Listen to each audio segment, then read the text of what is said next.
Good morning, everybody, and welcome to today's lecture, entitled A Common Shared Reality and Scientific Advancement. In philosophy, there's a venerable debate between two opposing schools of thought called realism and idealism. Realism holds that there's a physical world out there that exists independently of human thought and perception. For the realist, we all inhabit a common reality, which has a structure that exists independently of what people think and say about it. Moreover, it's commonly assumed as part of this realist worldview that the structure of the world is regular, such that the patterns we observe are likely to hold in new contexts. Things don't start behaving completely differently than they have in the past without a cause. In other words, they are no miracles. Now, a realist in this sense frankly admits that of course we all have various perspectives on the world and diverse ideas about it. Regardless, we all live here, living in the same world and interacting with it. The reality I interact with is the same reality that you interact with. We are both part of the same world, and we both have the ability to influence it. Realists therefore reject the notion that an individual's personal viewpoint defines their own world or reality.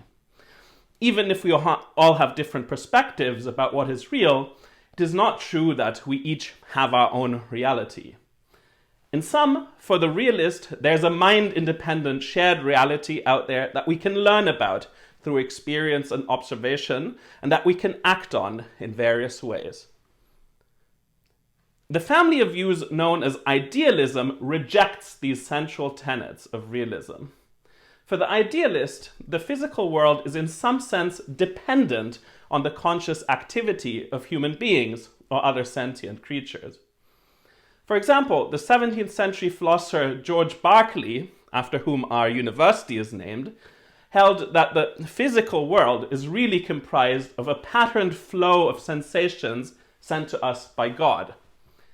Later idealist philosophers argued for similar views, minus God, by claiming that all we could mean when we talk about the real world is some sort of regularity in our experiences.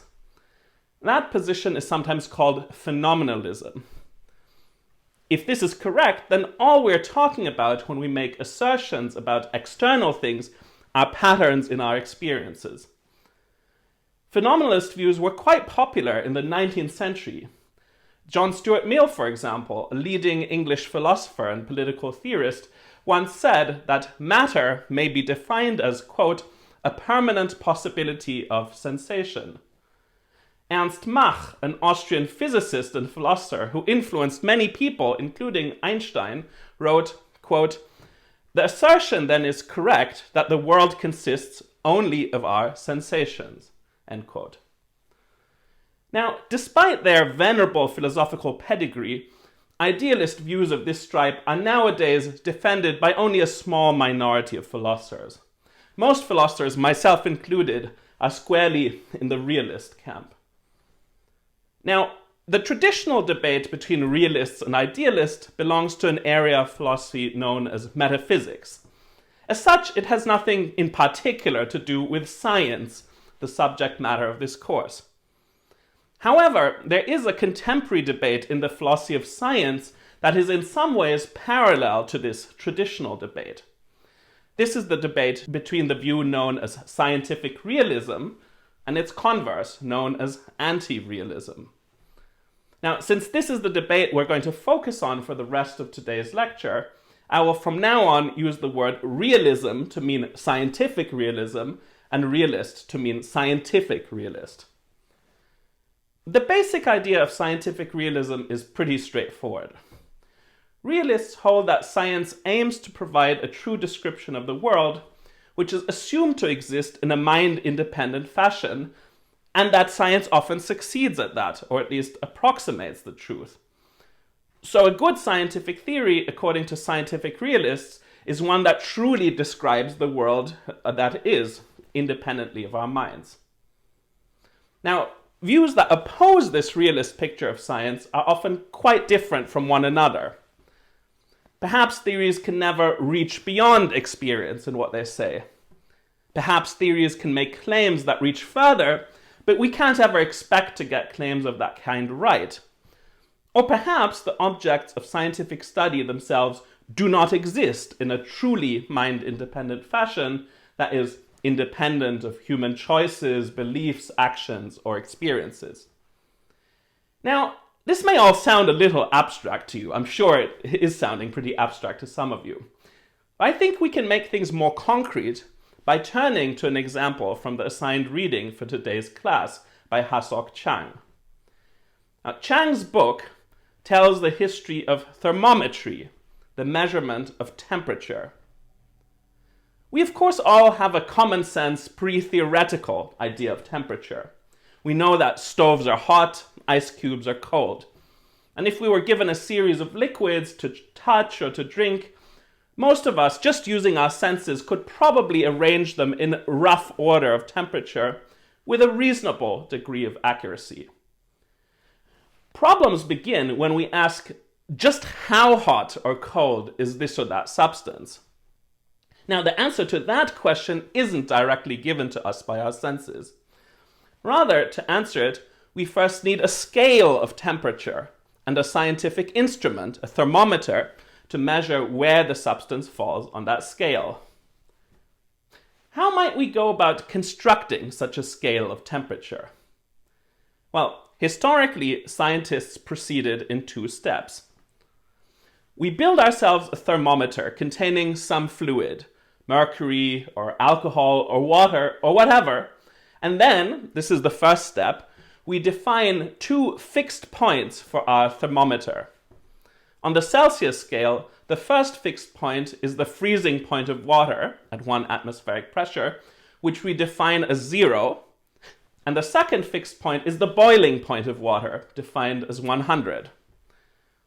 We mark on our thermometer the readings that the thermometric fluid shows for these two fixed points.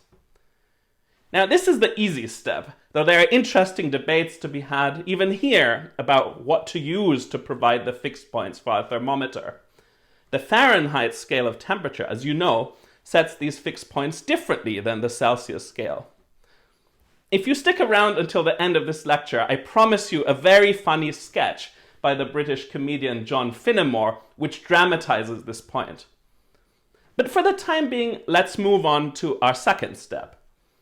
So once we've set our two fixed points, we calibrate our thermometer by dividing up the interval between 0 and 100 with 100 even gradations in between so that it reads 50 degrees halfway up and so on. We're here operating on the assumption that the fluid in our thermometer expands uniformly or linearly with temperature so that equal increments of temperature result in equal increments of volume. But now we notice a big problem, or do we?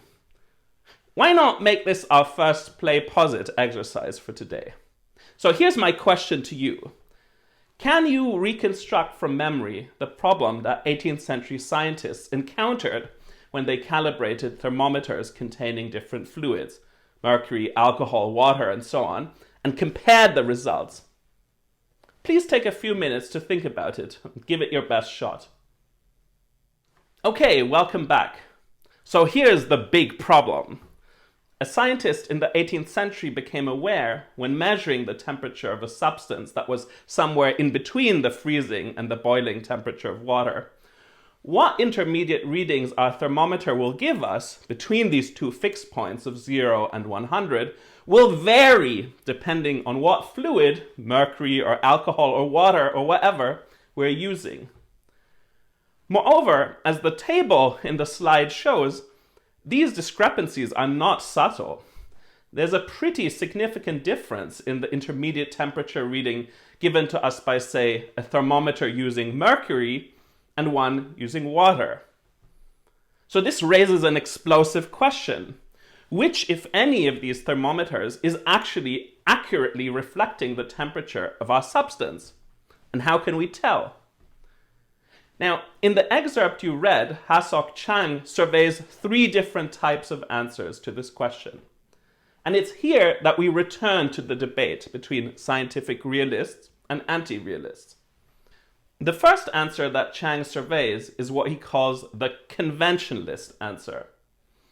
According to conventionalists, we solve our problem by stipulation. We, that is either the individual scientist or the scientific community at large, simply choose one of the thermometers arbitrarily, say the one filled with mercury, and stipulate that this is the correct measure.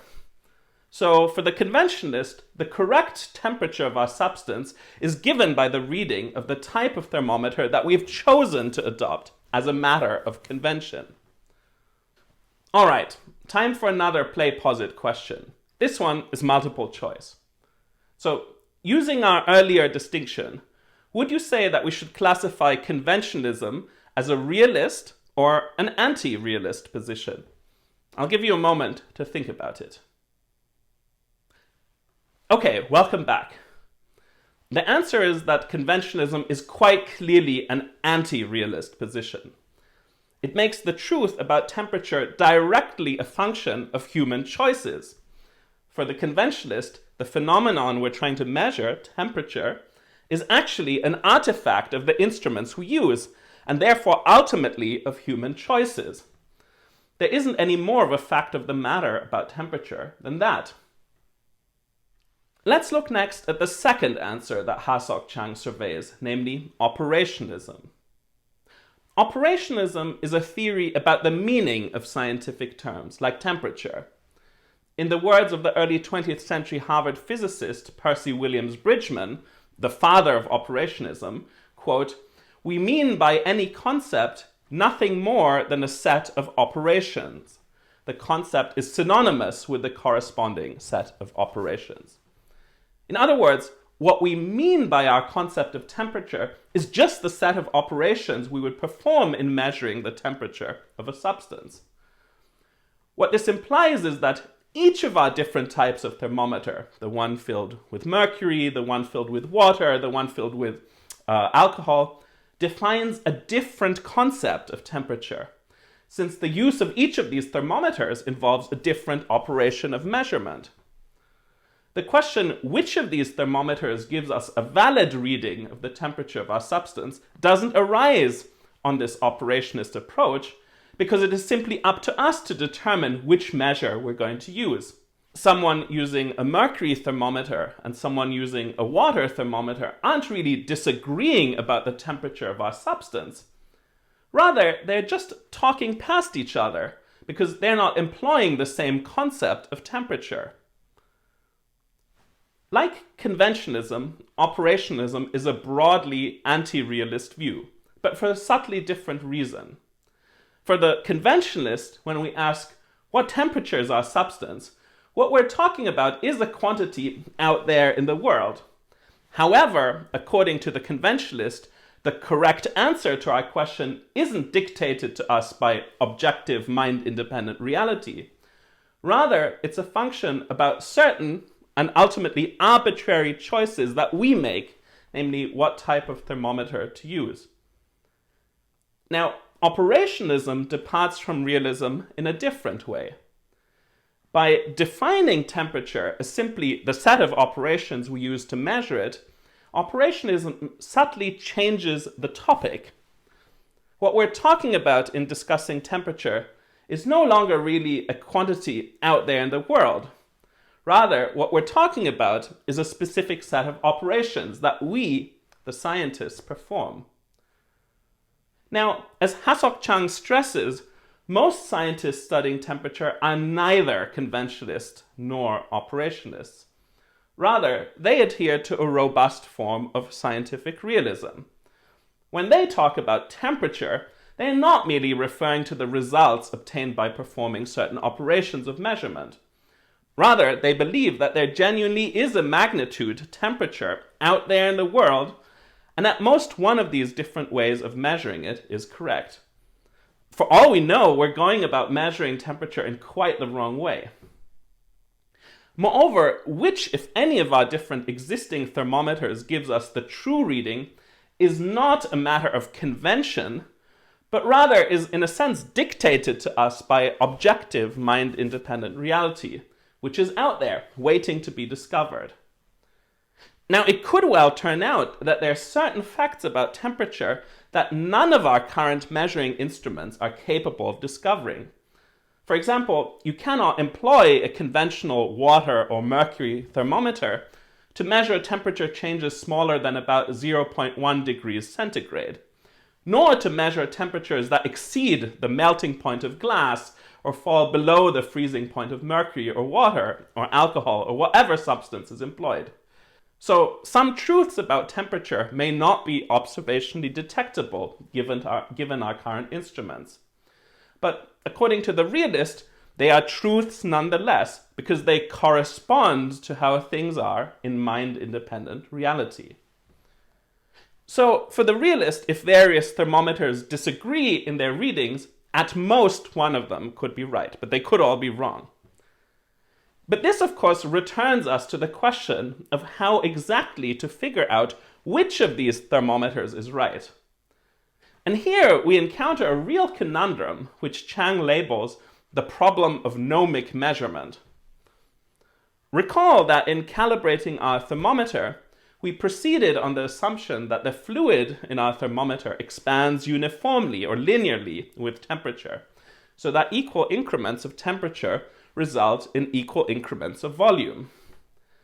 However, comparisons of the readings given by thermometers filled with different types of liquid have now revealed to us that this assumption can at most be true of some types of liquid. How to determine for which, if any, liquids the assumption is true then? Well, it seems like we would need to make an experimental plot of volume versus temperature. But it appears that we can only do that once we already have a reliable thermometer by which to measure temperature.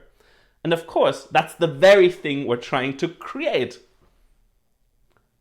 How scientists manage to eventually break out of this circle is a fascinating story unto itself, but one which I can't go into in this lecture, unfortunately, because it would take us too far afield. But if you're curious, I recommend to you to ask Saul about it during our next plenary. Having now gotten a clearer sense of what is at stake in the debate between scientific realists and anti-realists by discussing the example of temperature, let me now tell you about perhaps the most famous argument in support of realism, the so-called no miracles argument put forward by the famous American philosopher of science, Hilary Putnam. Suppose a skeptic of scientific realism asks, why should I believe that the world out there really contains the kinds of entities that scientists talk about, especially when these are things that I often cannot directly observe with my unaided senses, things like electrons or molecules or quarks or leptons?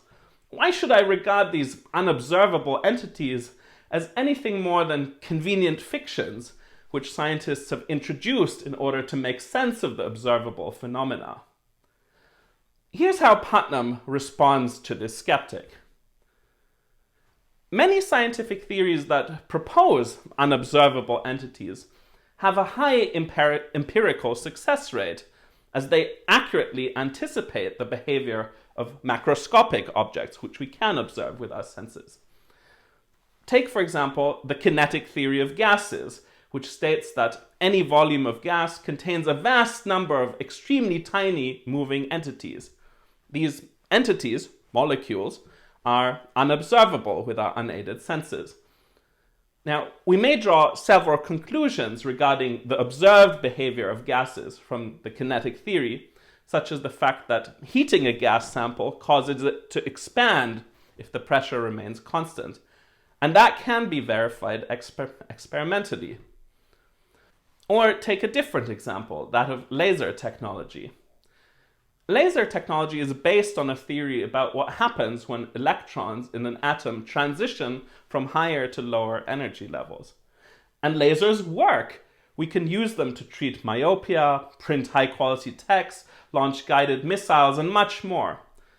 As a result, the theory that supports laser technology has a high empirical success rate.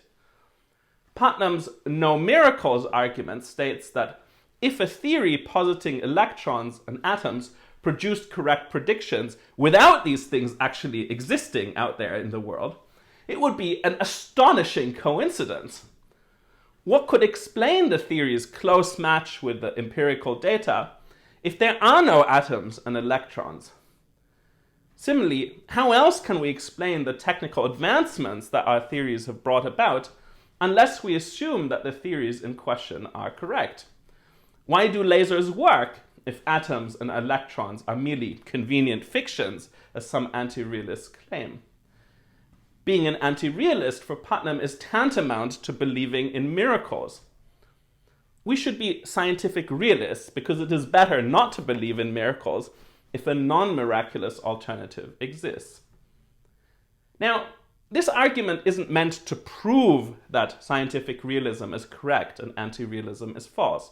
It's a plausibility argument, or what philosophers call an inference to the best explanation.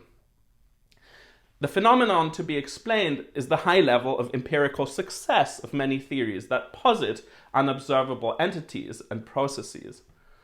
The best explanation for this, according to proponents of the no miracles argument, is that the theories are in fact roughly correct. The entities in question exist and behave as the theories suggest.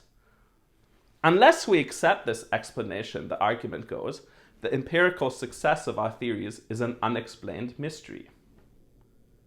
Over the course of this class, we will look more closely at a number of the techniques that scientists employ to create representations of reality that accurately capture some aspect of the world.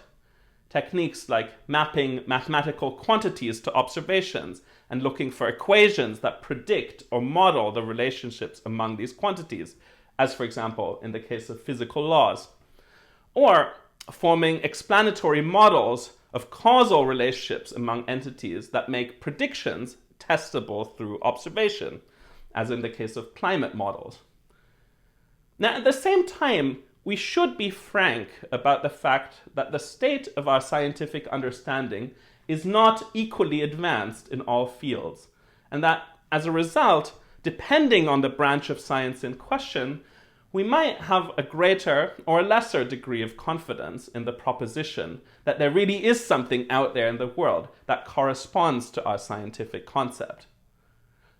To further elaborate on this point, let me turn you over for a couple of minutes to my Berkeley colleague, the philosopher of mind John Campbell, who will explain to you in his beautiful Scottish brogue why in the field of psychiatry we may have more reason to be uncertain whether our current scientific concepts, concepts such as that of schizophrenia, are truly picking out a unified psychiatric disorder out there in the world, rather than a disjointed list of symptoms. Anybody would have to agree, I think, that we are just at the beginning in our understanding of psychiatric disorders. And there was a big revolution in the field in 1971 when UK and US psychiatrists, back then as now, are pretty much part of the same research community. They publish in the same journals, they talk to each other, they go to the same conferences. It's a single research community. But psychiatrists in the US and in the UK, as part of a study, were shown videos of interviews with patients and asked to classify those patients as schizophrenic or non-schizophrenic. And to everyone's surprise, there turned out to be big differences in the ways the psychiatrists in the two countries classified them. This was a shock. Everybody thought they were working with the same concept of schizophrenia. But it turned out if you went to a UK psychiatrist or a UK trained psychiatrist, you would get a different diagnosis and different treatment than if you went to a US psychiatrist. So this is the British classifications shown with the circles here, and the dotted line shows the US classifications at the time. So patients who are UK psychiatrists were classified as having neurosis or personality disorder or mania or depressive illness would have been classified by a US psychiatrist as having schizophrenia. The US psychiatrists were working with a broader concept than the UK ones. So this is like the thermometer. Which is right? How do you decide? And as with the thermometers, you get the same kind of choices. The first thing that people did was to give an explicit checklist. That's what how many of you have heard of the DSM, the Diagnostic and Statistical Manual? And this is what every practicing psychiatrist has on their work table. It's just a list of all the criteria, or a checklist of all the criteria for any disorder. So that you've got schizophrenia if you've got two or more of the following: delusions, hallucinations, disorganized speech, grossly disorganized behavior, social or occupational dysfunction over a significant period. So you can just walk down a checklist and say that's a disorder, but that gives you reliability. That means that you're not going to get the same. If US and UK psychiatrists are now working from the same manual, then you're not going to get this phenomenon anymore, that people are going to be given random assignments, haphazard assignments, into one category or another, depending on which psychiatrist they see. But even though that's reliable, that means it's reliable in the sense that you get test, retest, what's the word? Test, retest, reliability. I'm trying to avoid repetition by here. But of course, you can test, retest, repetition for any list here. If you said red hair, big nose, left-handed, you'd get test, retest, reliability. But there wouldn't be any phenomenon out there that you were picking up on. So this might be a list of just disparate symptoms, no unity to it at all. So even although we've got a way of diagnosing schizophrenia, I mean this is the present day situation actually, we've got a way of diagnosing schizophrenia that's reliable, but there's a question, is this valid in the sense that we wanted the thermometers to be valid, that there's some phenomenon out there that we're all picking up on? And that's where we're flying blind at the moment. We have no idea. All right, welcome back. I hope you enjoyed that change of pace and accent. So we're almost at the end of our time, but before I wrap up, I'd like to introduce a crucial caveat to what I've said in this lecture. So in today's lecture, we've been discussing the doctrine of scientific realism, which, to recap, holds that science aims to provide a true description of the world, which is assumed to exist in a mind-independent fashion, and that it often succeeds in this endeavor, or at least approximates the truth. However, it is crucial not to confuse this optimistic message about the results of science with the view that our best scientific theories are beyond challenge and proven once and for all to be correct. This is a view of science that virtually all working scientists would reject as completely antithetical to the spirit of the scientific enterprise. Indeed, according to the influential Austrian philosopher of science Karl Popper, the central characteristic that sets a scientific theory apart from mere pseudoscience or superstition is that it should be falsifiable. Now, to call a theory falsifiable is not to say that it is false. Rather, it means that the theory makes some definite predictions which are capable of being tested against experience. If these predictions turn out to be wrong, then the theory has been falsified or disproved. So, a falsifiable theory is one which we might discover to be false. It is not compatible with every possible course of experience. To drive home the point that no scientific claim is beyond challenge, let's contrast two different metaphors that might be given of the scientific enterprise. The first metaphor compares science to the building of a pyramid. The pyramid has foundations, which are known to be correct, and then upon this bottom layer, we construct another layer, and so on. And science proceeds by adding layers onto an already secure foundation of knowledge. It's only at the top where things are a little bit uncertain. But there's a huge foundation, a huge substructure that is simply taken for granted. We cannot remove something from the foundation without the whole edifice collapsing. Now, Though a metaphor like this may fit some lay people's understanding of science, most working scientists would emphatically reject it. A more accurate metaphor for the true workings of science was proposed by the philosopher Otto Neurath. Neurath compares science to a raft in the middle of the ocean, made up of many different logs that are lashed together. Now, this is a better metaphor for how the process of scientific discovery actually unfolds, Neurath claims, because we can switch out any given log for a fresh one, but not all at once without sinking. We have to stand somewhere while making the change. Now, of course, some logs are harder to switch out than others.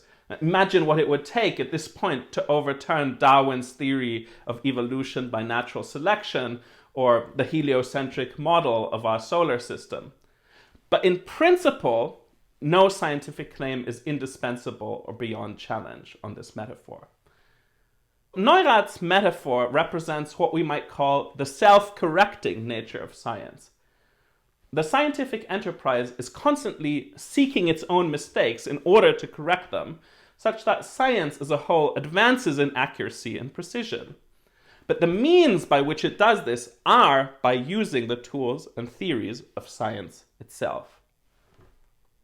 Congratulations on making it to the end of this lecture.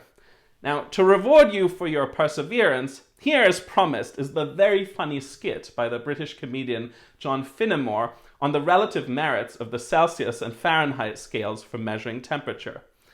As a European who, after years of living in the States, is still struggling to develop an intuitive feel for the Fahrenheit scale, this brought a big grin to my face. Enjoy, folks, and I very much look forward to seeing you at our plenary on Friday. Until then. Hello, I don't think we've met, have we? Are you here for the conference? I am, yes. Excellent. My name's Fahrenheit, by the way. Daniel Fahrenheit, University of Amsterdam. Fahrenheit. That's right, yes. And you? Anders Celsius, University of Uppsala. Pleased to meet you. Pleased to meet you. It's good to see some younger faces amongst all us old fossils. So, tell me, what are you working on at the moment? Well, a scale. Oh, really? Oh, that's a coincidence. To measure what? Temperature. Temperature, really? Yes. But surely there already is such a scale, is there not? I believe so. Yes, there definitely is, and I think it's pretty popular. People seem to like it. Well, people use it. I think they use it because they like it. I think they use it because they have no choice. Do they need a choice? There's no harm in choice. No? Well, maybe a little bit.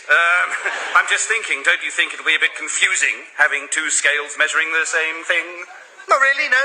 I think people will just switch to the better one. Or stay with the better one? Theoretically. But you see, the trouble with the existing scale, I forget its name. Do you? Yes, I do. The problem with it is it's a little bit, crazy. Do you know what zero is on that scale? I actually do. Yes, it's the freezing point of a mixture of water, ice, and ammonium chloride. Exactly. I mean, you see how that sounds. Elegant. It sounds elegant. Why, what else is it going to be the freezing point of? Water? But you can't. I mean, why would... Oh...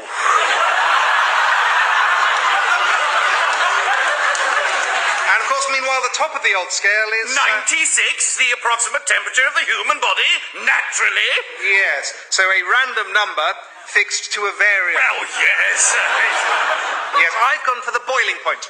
Of what? Of, once again, water. Oh. Yes, and I've labelled that point 100. Oh, just 4 more. And it's a round number, and so each degree will be... Oh. So anyway, that's what I've been working on. Well, good luck with it. We'll see if it catches on. Oh, come on. Be gracious in defeat. Seriously, once my system is unveiled, who in the world is going to stick to a scale that goes from the freezing point of ammonium chloride brine to the approximate average body temperature of a human? Who in the world? Well, I'll tell you exactly who in the world. Americans. You heard me. The Americans have already learnt my system. You think now they're going to learn a different system just because it's better? They're never going to do that, Mr. Celsius. Never in a million years. They're not, are they? Oh, God, I forgot about the Americans.